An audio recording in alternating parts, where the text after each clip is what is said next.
Thank you, Mr. Chairman. I seek unanimous consent to enter into the record a December 30th, 2005 essay written by Mr. John Dean entitled George W. Bush as the New Richard Nixon, both wiretapped illegally and impeachably. Without objection. Mr. Dean, how many American presidents have you accused of being Richard Nixon? I actually wrote a book about Mr. Bush and Mr. Cheney with the title Worse Than Watergate. So it's sort of become a cottage. Did you make money on that book? It was a very successful book, How much yes. money did you make on it? I'm sorry, I don't have any idea. More than $1 million? No. More than $500,000? I said I don't have any idea. How much money do you make from CNN? I don't really know exactly. I think I'm going to object to Wait a second. Mr. Dean has made a cottage industry out of accusing presidents of acting like Richard Nixon. I would like to know how much money he makes based on making these accusations and exploiting them for his own economic benefit. And you're saying Mr. Gaetz, Mr. Gaetz, I appreciate you were not born at the time this all happened. It's not by choice that I've done a lot of this. It's and I've been dragged into it. Who forced you to accuse George W. Bush of being Richard Nixon? Who forced me to?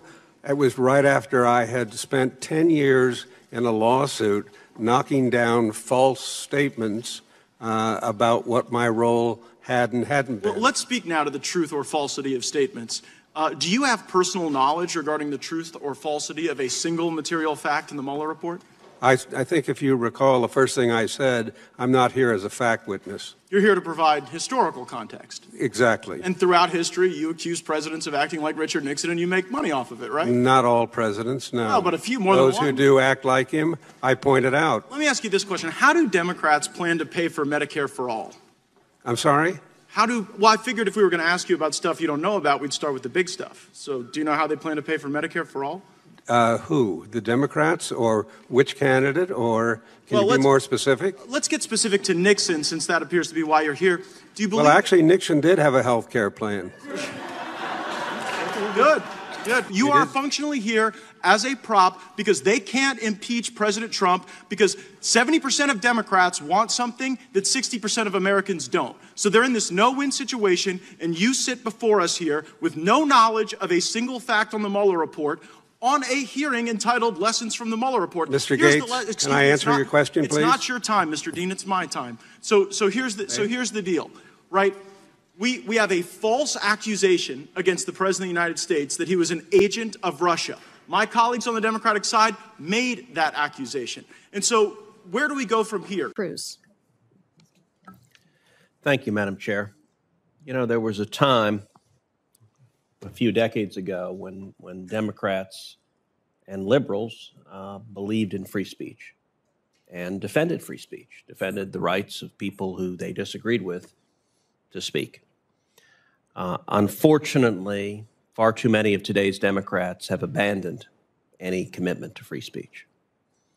And we are seeing instead a confluence of liberals advocating for censoring anyone with whom they disagree, big tech eagerly taking up the mantle to censor those with whom they disagree, and government regulators having the power to facilitate, to encourage, or even force that censorship.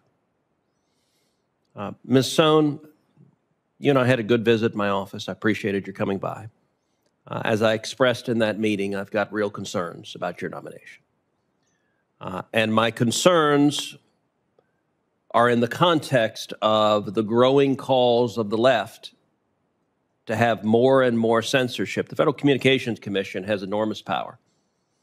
It has power over broadcasters, and it is also, particularly under Democratic administrations, asserting power over big tech. When you were at the commission previously, you were a vocal proponent of the commission asserting power over big tech. In the public space, you have been unabashedly a person of the left. Now, that can be fine, if that is combined with a commitment to free speech. In your opening statement, you said freedom of speech is the lifeblood of our American experience and has always been at the core of my work. And that commitment is important. It is actually something more and more rare on the left, and yet your record suggests a deep antipathy to those with different views. How would you comfort a conservative concerned about censorship when they see your nomination that you would not, if confirmed, use your power as a government regulator to censor more and to silence those with whom you disagree? Thank you, Senator Cruz, and I did enjoy our visit as well. I would say, look at my record. Look at the conservative cable channels that I worked with, for years to get them carriage on cable systems when those systems would not carry them. I have long worked with organizations and, again, companies with whom I vigorously disagree on their point of view. These are, fervent Republicans, fervent supporters of the former president, and I work with them to get their views online. I believe that I've been characterized very unfairly as being anti-conservative speech. I think my record says otherwise. I have been critical of Fox News. I'm sure you have my tweets. But that was in the context of a hearing where big tech was being blamed for misinformation, as they deserve, okay? And I'm not quite sure about your statement about me wanting to assert authority over big tech when I was at the FCC, because it's actually been the exact opposite, but we can talk about that. But Fox News, I have been critical because I don't think if you're going to look at misinformation, you have to look at the entire ecosystem, and frankly, not just at Fox News. I have also been critical of liberal stations as well. I'm not a huge fan of the big chyrons on cable news. Well, I will say yesterday I had a conversation with Chris Ruddy, who owns Newsmax, and I will say he confirmed what you said, and that he described his relationship with you as having been an advocate for additional voices. That's an encouraging sign. I was comforted by what Mr. Ruddy had to say. At the same time, you urged look at your record. And indeed, you said that I had the Fox News tweets, and you're right, I at least have some of them. And I would note what your record says, November 6th, 2020. So do you still want me to believe that social media is more dangerous to our democracy than Fox News? Another one about Fox News, I guess, old media can destroy democracy. You have multiple tweets going after Fox News very directly. Now, look, you're entitled to have your own views. I don't agree with everything on Fox News either, or really any news station. But it's one thing to have a view. It's another thing for the government to use its regulatory power to silence views it disagrees with. Some people home watching are regular watchers of Fox News. How can they have any comfort that if you're confirmed, you won't use the power of government to silence them? Well, I'll make that commitment right here, but I would also say that I take any allegations of bias extremely seriously.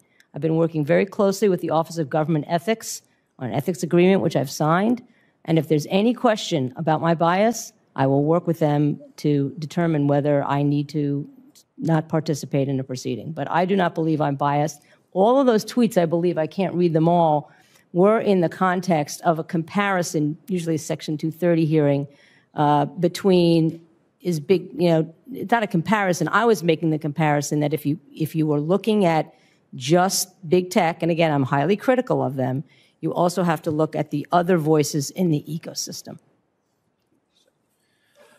I'll point to another tweet,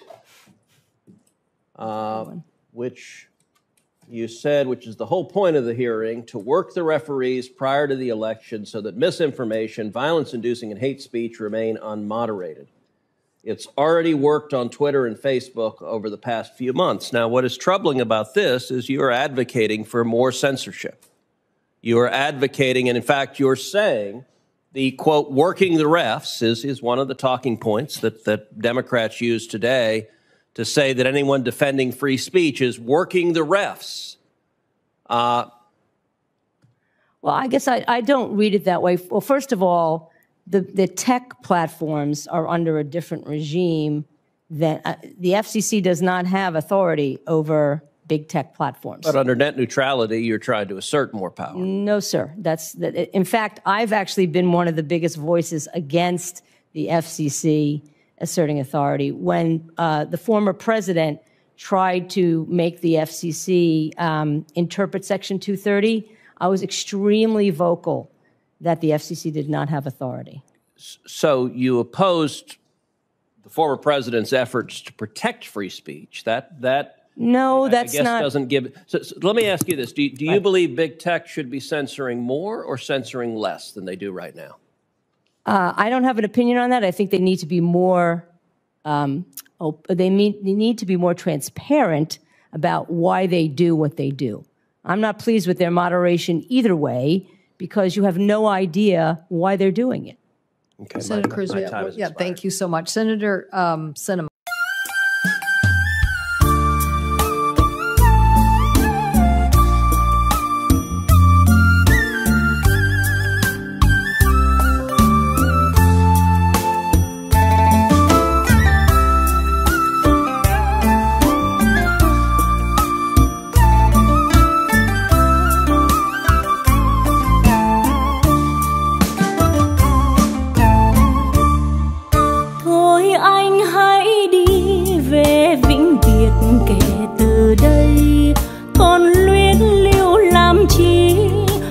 Vấn vương làm gì ai thật lòng yêu ai đến bây giờ mình đã biết chuyện tình đôi ta anh hãy xem là huyền thoại anh đừng giận em kia dĩ vãng mùa thương vẫn đẹp như giấc mơ trên trời bao ánh sao tình ta bấy nhiêu kỷ niệm nào ngờ hôm nay định mệnh chia rẽ đôi ta em biết làm sao hơn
chuyện tình đôi ta nghẹn ngào trong đắng